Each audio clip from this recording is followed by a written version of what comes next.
siang Pak Yoyo. Kami diberi kesempatan hadir di kantor Bapak. Kami dari tim UKM Aufi. UKM Aufi itu kami mengelola, ada majalah UKM, ada majalah ukm.com, dan yang terbaru UKM Aufi.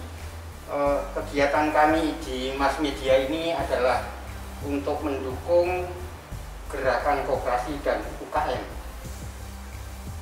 Secara kebetulan, sebenarnya ini enggak kebetulan juga, Bapak kan sebagai ketua Kopitu, ketua gerakan UKM untuk memajukan UKM, memperbaiki nasib UKM ke depan.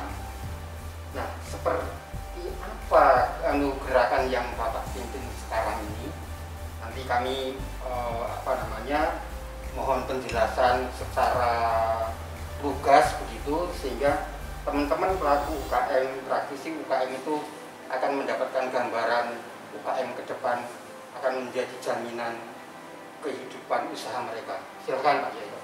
Ya, terima kasih Pak Marjono atas kedatangan di tempat kami, yakni di tempat kantor Kopitu ya kan? Yeah.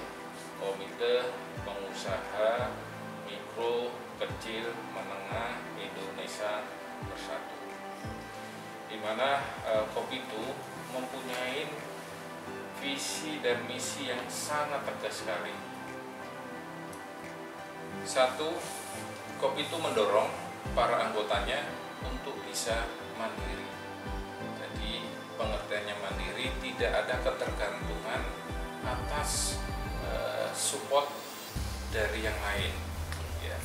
Setelah mereka bisa mandiri dengan dukungan pelatihan-pelatihan dari organisasi Kopitu, mereka akan didorong untuk bisa naik kelas. Ya, naik kelas pengertiannya dari kelas mikro ke kecil, kecil ke menengah, dan yang sudah jadi menengah diharapkan bisa menjadi pengusaha kelas besar. Nah, salah satunya setelah mereka bisa naik kelas, di kelas kecil dan menengah mereka bisa didorong untuk bisa go global alias bisa go ekspor. Nah, untuk bisa mensukseskan visi misi tersebut, Kopitu membuat program kerja, ya, yang dimana program kerja tersebut diusahakan untuk mengatasi kendala-kendala yang dihadapi anggotanya. Salah satunya mereka biasanya para UMKM mempunyai masalah satu di bidang perizinan. Iya, perizinan. Untuk itu Kopitu sudah melakukan PKS. Jadi sudah di atasnya MOU ya kan? Iya. Perjanjian kerjasama dengan BPJPH, Badan Penyangga Jaminan Produk Halal, yang di bawah Kementerian Agama, sehingga para anggotanya bisa ya didampingi di dalam mengurus ya sertifikat halal. Apalagi sekarang para UMKM yang omsetnya di bawah 1M itu biayanya digratiskan. 1M per 1 tahun ya? Iya.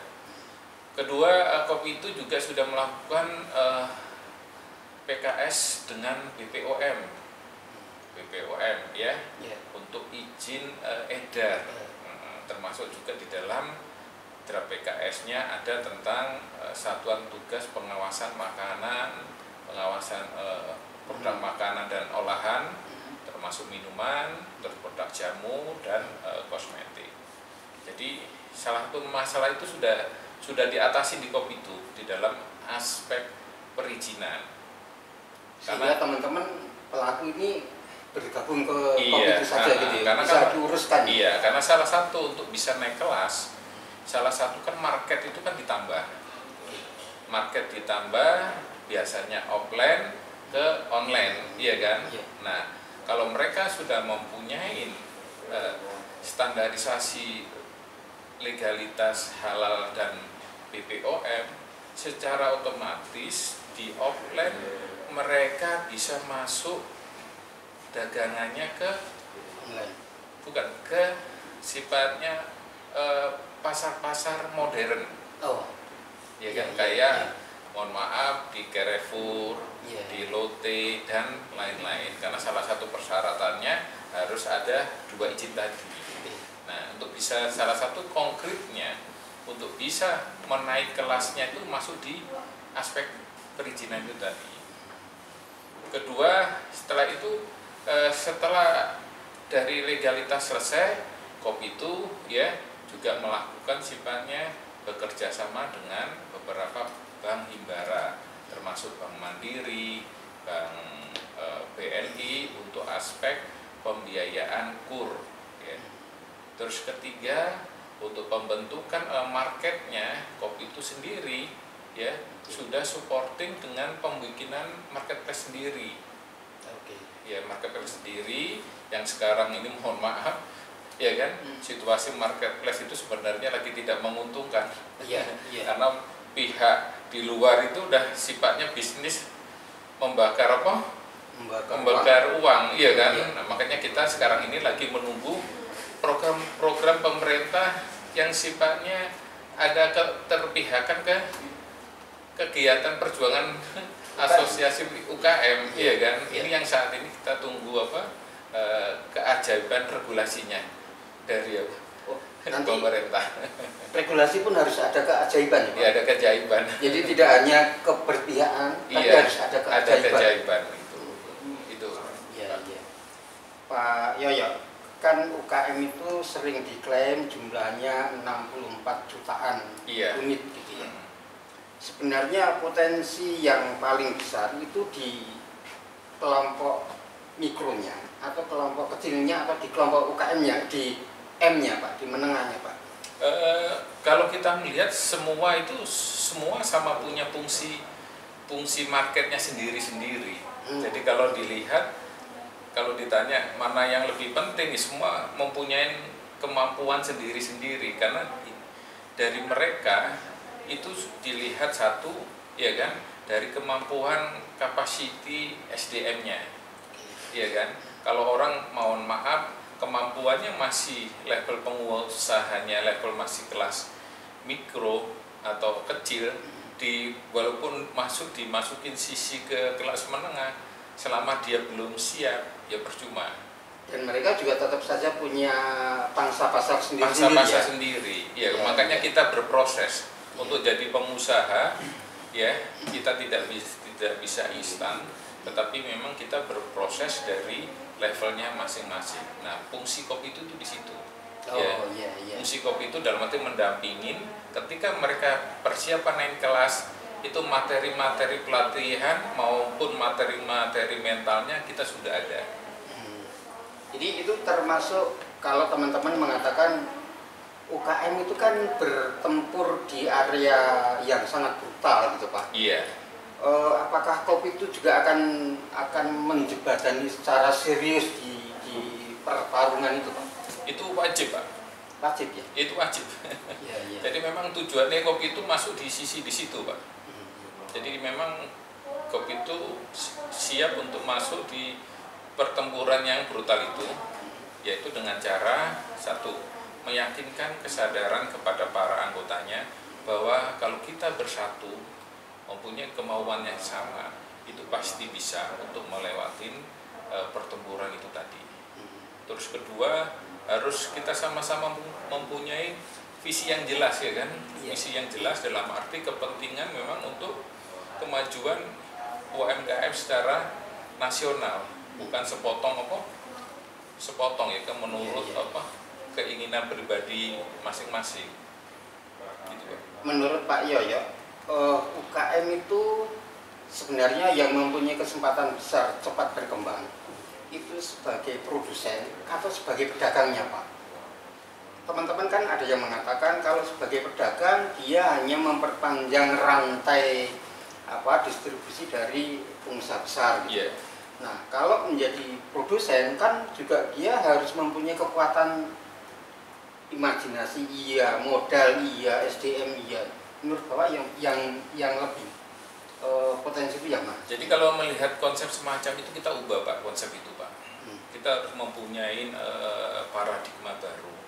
Bisnis ke depan adalah sesuai, jadi bukan hanya cara berpikir perusahaan besar aja. Perusahaan kelas kecil menengah itu juga bisa berpikir sebagaimana perusahaan besar Pak. Dalam arti semua para UKM harus masuk di ekosistem bisnis Pak. Ekosistem bisnis dari hulu ke hilir. Jadi harus menyeluruh. Iya benar. Dan jadi, itu rantai itu kan tidak hanya sendirian, kan iya, dia harus benar, membuat rantai kebersamaan. Kebersamaan kan? Dari hulu ke hilir. Jadi orang tidak ada analogi orang mau menempatkan posisi sebagai produsen atau posisi sebagai pihak pedagang sebagai reseller atau sebagai itu tadi. Pak, tetapi kan itu kan juga membutuhkan ilmu ya, membutuhkan pendampingan yang mungkin sangat panjang ya, karena kan terbiasa hanya dari sini ngambil dari sini, sekarang menjadi pola pikir gitu Pak ya, pola pikirnya harus dari ujung sampai ujung, itu memerlukan pendampingan, memerlukan perubahan paradigma pola pikir. Iya, makanya dari situ Pak harus dibikinkan satu pilot project, ya kan? Pilot project untuk sebagai sukses story kan, supaya bagi rekan-rekan yang masih itu belum kesannya belum memungkinkan, dengan kalau kita wujudkan satu pilot project tersebut yang tidak mungkin jadi mungkin. Contohnya aja begini Pak. Contohnya kita ambil yang simpel di kelas UKM, kelas mikro kecil kaki 5, iya kan? Pedagang pecel lele, iya kan? Itu kan berarti dia sifatnya hilirnya aspek hanya sifatnya apa? Berjualan aja. Iya. Nah, dari situ kan mereka mempunyai kebutuhan suplainya kan. Ada lelenya, ada petaninya, ada berasnya, iya, ada makanan lelenya, sayur mayurnya, iya, ada pakan ternaknya, iya kan. Dari situ kalau kita mau serius itu bisa ditarik, ada benang merahnya untuk kebersamaan Pak. Iya kan. Nah tinggal makanya kopi itu dalam arti sekarang ini di dalam program kerjanya masih sifatnya memetakan Pak. Memetakan. Iya kan, memetakan sesuai dengan konsep di situ. Setelah sudah ketemu alurnya yang jelas, baru langsung bisa dieksekusi Pak. Tapi kan ini kan juga membutuhkan teman-teman di kelompok kopi itu sendiri untuk untuk memenuhi kebutuhan per segmentasi tadi Pak. Misalnya pecel lele harus ada yang ngerti tentang bagaimana produksi makan lelenya, petani sayurnya dan sebagainya, kan harus pendampingannya harus total itu Pak. Saya rasa tidak sih Pak, tidak aja. Itu hanya kalau ilmu Jawa hanya mengawinkan aja. Iya kan. Cuma nanti memang kalau di dalam hilirisasinya di situ nanti tetap ada standarisasi rasa, standarisasi suplai, nanti bentuknya berupa central kitchen Pak. Iya kan, central kitchen itu yang nanti yang baru dari kopi itunya yang masuk di situ. Kalau sekarang ini yang perusahaan besar kayak Grab, Gojek, yang GoFood, GrabFood, nah mereka sudah membentuk cloud kitchen, iya kan? Nah itu sebenarnya konsep kita zaman di awal Pak. Cuma karena mereka jaringannya lebih cepat dan lebih besar juga. Lebih besar sehingga mereka bisa cepat mengeksekusi Pak.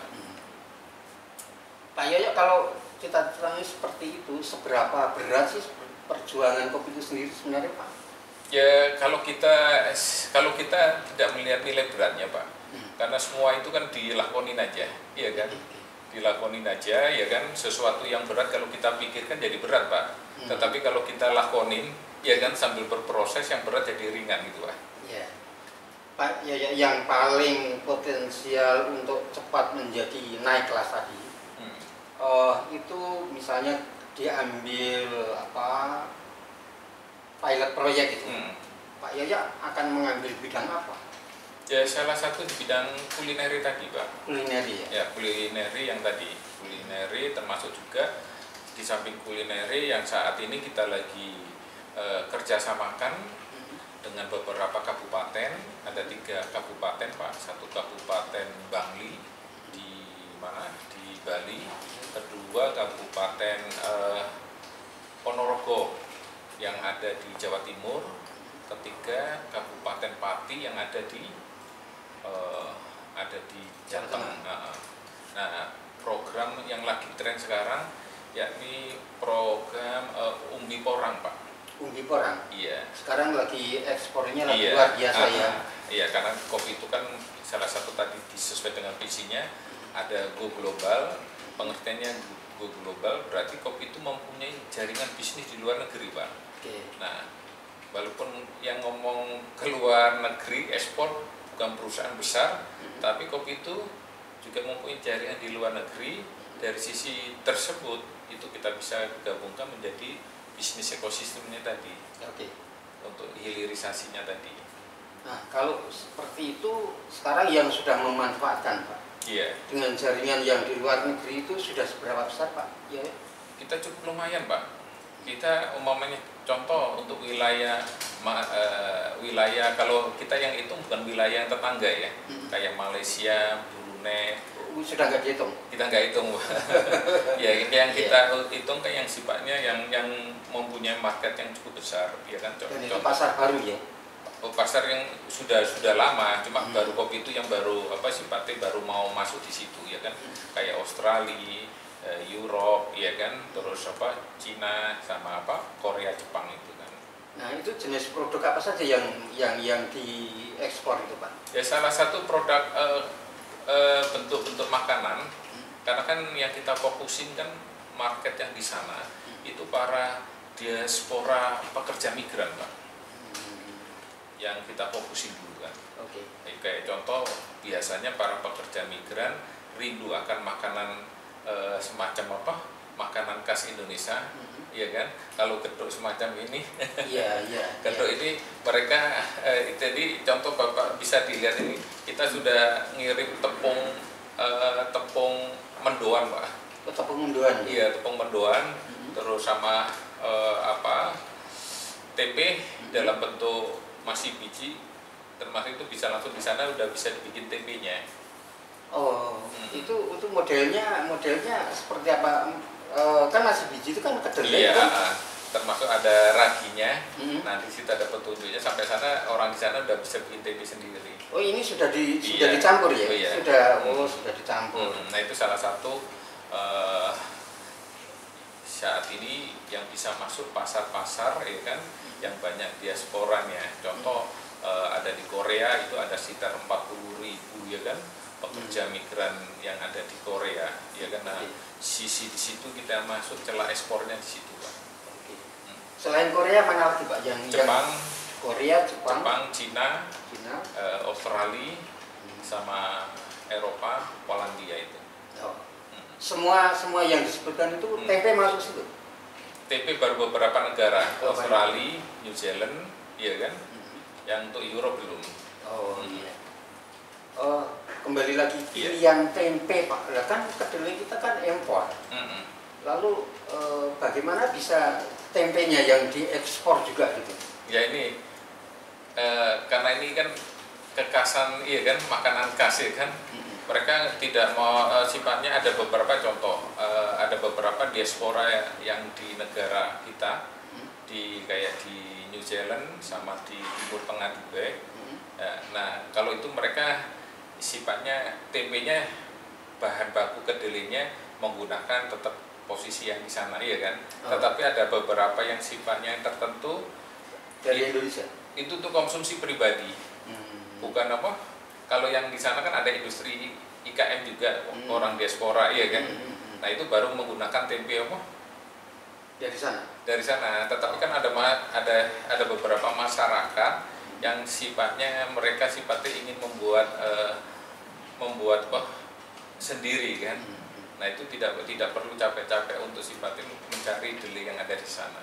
Pak, itu jumlah diaspora yang begitu besar itu kalau dihitung dengan nilai nominal gitu Pak, dalam kurun waktu 1 tahun bisa mendapatkan omset berapa banyak Pak?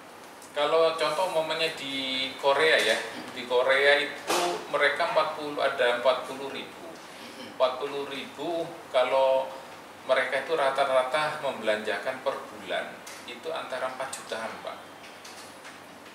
4 juta. 4 juta. Tapi khusus untuk tempe tadi, misalnya. Bukan, macam-macam. Oh, macam-macam. Kayak keripik, iya kan. Iya. Terus apa ada minuman apa, teh tarik, iya kan, macam-macam itu. Pak. Itu yang makanan dari Indonesia ya? Iya, makan dari Indonesia. Nah, banyak juga ya? banyak Pak. Makanya dari sisi kopi itu masuk, makanya kan sekarang kopi itu kan ada istilahnya export revolution Pak. Export revolution. Nah, export revolution itu biasanya kenapa kita kesulitan untuk melakukan ekspor Pak. Jadi kalau UKM ekspor dikira ada beberapa orang mustahil ya kan? Ya, karena itu tadi ketika orang ngomong ekspor ya, itu mereka kata pertama yang timbul adalah mereka harus punya sertifikasi. Kedua, mereka harus mengikuti pelatihan. Dan mengikuti pelatihan dan mendapatkan sertifikasi itu udah menghabiskan waktu dan timbul biaya. Dan ini diambil alih jembatannya oleh Kopitu. Nah, itu disingkirkan sama Kopitu Pak. Disingkirkan, iya kan? Iya. Disingkirkan karena pada dasarnya ekspor tidak seribet kayak begitu. Ya kan, cukup para UKM membikin sifatnya produknya sesuai standarnya yang negara bersangkutan. Nah, kopi itu melalui mitra Indonesian Grocery-nya yang ada di luar. Nah, itu yang sifatnya memfasilitasi dengan mereka di sana membentuk semacam e-store, Pak. E-store untuk komunitas diaspora yang ada di negara tersebut. Pak Yoyo, ini kan gerakan perjuangan yang Bapak sekarang pimpin ini kan juga bukan hal mudah ya yang harus dihadapin ya. Iya. Kesulitan apa yang paling mendasar yang harus diselesaikan dari awal, Pak? Kesulitannya itu ya saat ini ya semua berproses ya, terutama dengan sifatnya stakeholder ya, karena tidak semua stakeholder di negara kita ya kan mempunyai pemikiran yang sama ya kan, karena kan kita ketahuin sekarang ini kan situasi di dunia ini kan cara berpikir, cara bisnis itu kan udah berbeda. Iya kan, apalagi kena pandemi itu kan model bisnis itu sudah banyak yang mengalami perubahan semua. Tetapi yang sangat disayangkan banyak yang cara berpikirnya masih cara berpikir normal atau kondisi yang kayak dulu gitu loh. Nah, ini udah harus ditinggalkan kalau sifatnya Indonesia ingin sifatnya benar-benar ya kan bisa mengatasi gempuran serbuan dari UKM dari negara lain, iya kan? Iya. Sebenarnya kalau UKM dari negara lain mau ekspor silakan, kita pun juga bisa melakukan ekspor ke negaranya, asal ya kan, asal ada dukungan dari pemerintah, Pak. Jadi sekarang yang dibutuhkan adalah pola pikir, kebersamaan antara pelaku UKM, dan pemilik kebijakan. Pembuat kebijakan. Itu yang harus seberapa sulit Pak? Seberapa sulit? Nah itu tadi, karena kan ego sektoral masing-masing ini kan kita harus buang semua ini kan. Selama ada ego sektoral ini kan bukan berarti dari pihak organisasi perjuangan yang keinginan untuk mengatur, tapi kan ini demi kepentingan negara Pak. Menyangkut ada timbulnya kemajuan pertumbuhan kewirausahaan secara nasional, itu kan bisa meningkatkan ketahanan secara nasional. Iya kan? Nah kalau sekarang ini semua tidak ada kurangnya negara ada keterpihakan ya di sisi UKM, nanti ini akan berproses semua, berproses yang selama ini UKM ya akan berubah menjadi pekerja karena bisnisnya udah nggak bisa bersaing lagi. Akhirnya jadi pekerja. Nah sekarang mencari pekerjaan juga big problem, Pak. Iya kan? Big problem karena situasi pandemi COVID ini perusahaan-perusahaan juga banyak mengurangi pekerjanya, ya kan. Nah ini akhirnya jadi bumble, Pak. Pak Yoyo, kalau mungkin karena Bapak adalah pejuang gerakan ya, dan gerakan yang harus berjuang terus-terusan. Yang Bapak harapkan dari pembuat kebijakan itu untuk mengatasi pertempuran yang begitu berat itu apa Pak? Yang radikal tadi apa yang harus dilakukan? Ya pemerintah harus sudah mulai mawas diri, Pak. Benar-benar sudah mulai mawas diri, dan juga jangan digampangkan, dan benar-benar hadir, ya kan, di dalam setiap kebijakan yang benar-benar konkret mendukung UMKM, kan. Jangan hanya sebatas narasi, ya kan, tetapi prakteknya harus real, ya. Real, kan. Nah, kalau harus berbuat real, pemerintah sebenarnya punya punya sarana, punya fasilitas apa Pak yang bisa diterapkan? Ya contohnya satu, ada permasalahan besar bagi UMKM sekarang ini. Satu, yakni aspek market yang secara online, karena kita ketahui jumlah para pelanggan di online itu sudah sampai sekarang sudah 67% kan. Yang offline 33%. Itu yang ke pasar tradisional mungkin ya. Iya, yang masih belanja di mall, makanya mall semakin lama semakin sepi ya kan, karena udah 67%. Nah, sementara posisi periuk kue ini kan dibiarkan los, Pak. Iya kan? Iya. Tidak ada batasan rambu regulasi kan. Iya kan? Karena tidak ada preventif, ya kan? Akhirnya kan banyak dari luar melihat sisi lemah tersebut, masuk di sisi tersebut. Beda di negara lain begitu mau menyiapkan suatu market, itu udah dikunci dulu Pak, protek ini kan. Jadi sistemnya udah dibikin dulu. Jika dari luar masuk, ada berapa periuknya yang hanya disediakan sekian. Kalau di kita kan buka brutal gitu. Iya. Jadi kalau seperti itu berarti online itu juga cukup menghalang-halangin pertumbuhannya UKM dong Pak, dalam persaingan. Jadi gini Pak, UKM hanya dipakai, si produk-produk UKM hanya dipakai sebagai sifatnya batu loncatan kemampuan berapa besar menyerap di pasar. Setelah mereka ketahuan pasarnya, diambil alih Pak. Oh, iya kan? Oleh produsen besar. Oleh produsen besar atau yang lain-lain kan? Oke. Iya kan? Karena di situ ada marketing intelligence-nya. Iya. Iya kan? Diambil alih, iya kan? Oh ternyata yang laku kriterianya ini, modelnya kayak begini, harga segini. Nah sekarang mereka produksi dengan harga yang lebih murah, kualitasnya agak dibagusin. Nah, iya. Dari sisi kalau begitu itu sebagai pembunuh baru ya? Iya, istilahnya predatory pricing. Sudah predator. Iya. Ternyata online pun cukup menjadi kendala bagi kehidupan UKM ya. Pak, sekarang kan ada semacam UKM itu kan, pelaku UKM kan dadakan, ada yang karena PHK, ada yang karena tadi yang pegawai pensiun gitu. Itu yang tidak mempunyai ilmu usaha Pak. Kalau kopi itu sebagai jembatan gitu, apa yang harus dilakukan Pak? Iya, jadi kan kalau kita lihat untuk para pengusaha dadakan karena tekanan ekonomi atau mereka ada sifatnya yang di luar dari tekanan ekonomi, ya kan? Itu kalau kita lihat satu biasanya kan para ibu rumah tangga, ya kan?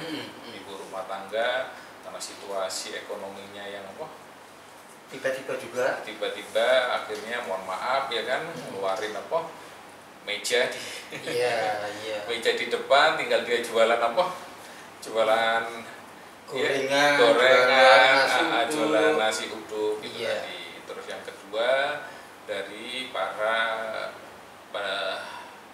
pekerja ASN, ya kan, setelah mereka pensiun ada keinginan untuk wirausaha, ya kan. Terus ketiga yang saat ini para pekerja migran Indonesia atau PMI, ya kan, mereka pasca PMI keasikan dapat duit di luar negeri.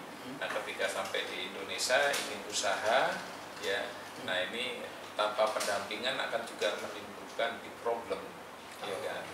Karena ketiga usaha di dalam nilai bisnis ini tadi, bisnis ini kan ibaratnya saling makan memakan, brutal lagi, saling makan memakan. Nah ketika ada pemain dianggap ketiga model bisnis ini kan pemain baru, Pak, iya kan? Ketika masuk jadi pemain baru, ya, di usaha apapun, kalau tidak ada pendampingan, sama aja bunuh diri, iya kan? Sama, kalau kita anggap sama aja bunuh diri, karena pasti akan mengalami kebangkrutan, ya, uangnya habis, iya kan? Nah untuk itu kan fungsinya kopi itu di situ kan, memberikan literasi bagaimana sih gambaran bisnisnya ini, apakah gambaran bisnisnya ini berprofesnya berapa lama, ya kan, mau 3 bulan, 6 bulan, 1 tahun, ya kan. Nah itu kita bisa melihat dari sisi di situnya, dan aspek-aspek yang paling dibutuhkan untuk apa, peningkatan sumber daya manusianya kan.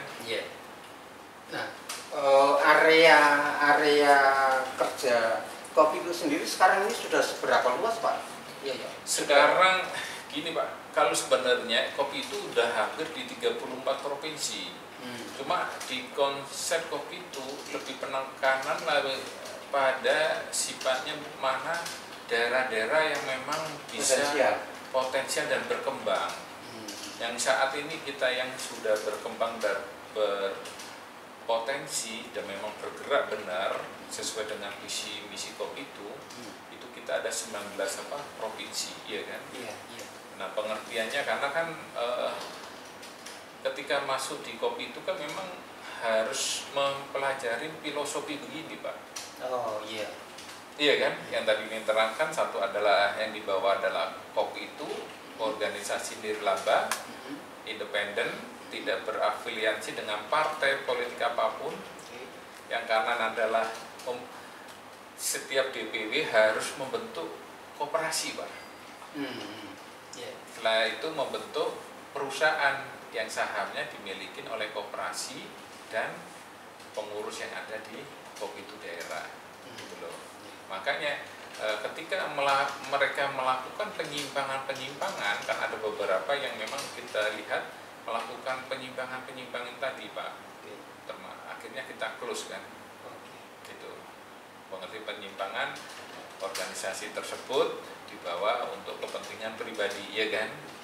Nah, artinya lebih baik terbunuh dulu, ya? Iya, karena kalau sampai nanti ini kan akhirnya nanti cara pandang sikapnya beda. Kalau sampai nanti berafiliasi dengan partai politik ya apapun, ya kan, nanti akhirnya ada pengkotakan kan. Iya. Pak, yang dari 19 atau 18 daerah potensial itu yang di mana saja, Pak? Satu di Jakarta, kedua terus di ini Jawa Barat, Jateng, Jatim, Bali, NTB, ya kan, terus di Sumut, Sumsel, terus Sumbar, terus yang di Lampung, ya kan. Daerah potensi besar itu, Pak, yang paling besar apa sih, produk apa kalau misalnya produk itu yang dikembangkan oleh teman-teman UKM itu? Kalau kita menurut kearifan wilayahnya masing-masing, Pak. Kearifan lokal? Iya. Kita memiliki contoh untuk wilayah Sumatera, iya kan? Nah biasanya yang di sana kita support yang berhubung di samping kalau untuk di bidang kulineri dan makanan minuman, ya kan, itu kopi yang pokok, ya kan, tapi kita di situ banyak di plantationnya juga. kayak pengolahan hilirisasi di palm oil ya kan. Nah, makanya setiap daerah kita orientasi programnya beda-beda. Oh iya. Jadi literasinya pun beda-beda ya. Beda-beda, makanya harus banyak ilmu Pak. Iya. Oke Pak, iya. Jadi ketika kita menghadap ke UKM, senjata kita udah lengkap Pak. Iya kan? Iya. Jadi kalau kita kan ada banyak grup kan di inkubator ini, ketika mau nanya Pak Yo bisa ngurus izin ini, bisa. Iya kan? Ada ahlinya masing-masing. Iya, bisa gitu. Nah, ketika mau ngurus sifatnya supporting dukungan yang lainnya, nah di tim kopi itu udah komplit Pak. Memang salah satunya ya memang kita mempunyai visi misi bagaimana di UMKM ini kan cara penanganannya harus beda, karena selama ini kan banyak muatan politisnya. Iya. Dan itu juga satu perjuangan tersendiri Pak. Untuk independen itu juga perjuangan sendiri loh Pak. Iya. Kalau nggak ada niatan independen mandiri itu juga berat. Ya, memang begitu Pak. Dari kajian-kajian itu kan memang selama ini banyak organisasi UMKM tidak berkembang, ya salah satunya ya karena hanya berafiliasi ataupun dia hanya sebagai daya ungkit untuk kepentingan pribadi. Iya. Akhirnya anggota nggak punya Pak. Nama lembaga ada. Iya kan, anggota nggak ada. Karena kan pengertiannya anggota itu ada orang lain yang merasakan manfaatnya Pak. Kan gitu. Iya. Anggota kopi itu kan terdaftar Pak. Ada alamat, ada nama kan. Ada. Jumlahnya sekarang berapa Pak? Kita kalau yang ada silver sama ini ada contohnya sebentar. Ya, nah ini yang gold. Secara otomatis anggota koperasi. Cuma kalau kita mau menonjolkan koperasinya, sebagian orang makanya kita masuk profesional di organisasinya dulu. Oke. Jadi bahasa marketing juga Pak. Iya. Ini tadi. Ini yang gold ya? Iya, yang gold. Jadi salah satu punya ini kartu goldnya ini juga berfungsi sebagai e-money Pak. Sebagai e-money? Iya. Ini bisa dipakai untuk bayar tol. Iya kan? Kalau diisi ya. Iya. Bisa dipakai bayar tol atau dipakai untuk pembelanjaan di toko-toko yang lainnya. Klasifikasi gold sama silver? Kalau silver itu sifatnya masih anggota biasa Pak, belum menjadi anggota koperasi gitu. Oh iya. Jadi jumlahnya berapa ribu sekarang? Kalau total semua udah hampir 130.000 Pak. Wih, banyak ya? Iya. Karena kan konsepnya gini Pak, di pendekatan promosi di awalnya setiap DPW harus membuat WA group. Iya kan? Iya. Nah, WA group berarti kan WA group itu kan kapasitinya 256 kan? Iya. Nah, DPW provinsi berarti kan contoh mempunyai ini kabupaten. Kabupaten kota. Di kabupaten ada yang 9 sampai 16 itu full ya kan? Itu udah bisa sampai 1.200. Iya. Ini luar biasa ya Pak ya? Ya memang harus didapatkan manfaatnya dulu Pak. Nah, ketika didapatkan manfaat, jumlah masanya besar. Nah, mau nggak mau kan ada nilai-nilai bargaining regulasi Pak. Bargainingnya ke regulasi bukan ke politik ya? Bukan, ke regulasi Pak. Ke regulasi ya? Iya kan? Iya. Bargaining ke regulasi yang untuk bagaimana regulasi tadi bisa memang keterpihakan ke UMKM. Iya. Pak Yoyo, silahkan untuk menyampaikan kepada teman-teman pelaku UKM melalui UKM Aufi apa yang Bapak harapkan. Silahkan Pak Yoyo. Iya. Rekan-rekan semua, para pengusaha mikro, kecil, menengah yang ada di Indonesia, harapan kita bahwasanya kita bisa eksis mempertahankan bisnis kita yang ada di Indonesia. setelah kita eksis, kita harapkan juga lagi didorong kita supaya bisa maju mengembangkan bisnis tersebut. Untuk bisa eksis dan maju butuh keyakinan dan semangat kita, dan juga tak lupa dukungan dari pemerintah yang membuat regulasi yang sangat mendukung pengembangan UMKM Indonesia. Untuk itu, Kopi itu berusaha mendampingi dan ikut memperjuangkan regulasi-regulasi yang ada di pemerintah agar regulasi tersebut benar-benar bisa mewujudkan secara real untuk kesuksesan UMKM Indonesia, jaya di negeri sendiri, jaya di negeri orang lain, sehingga kita bisa go ekspor. Salam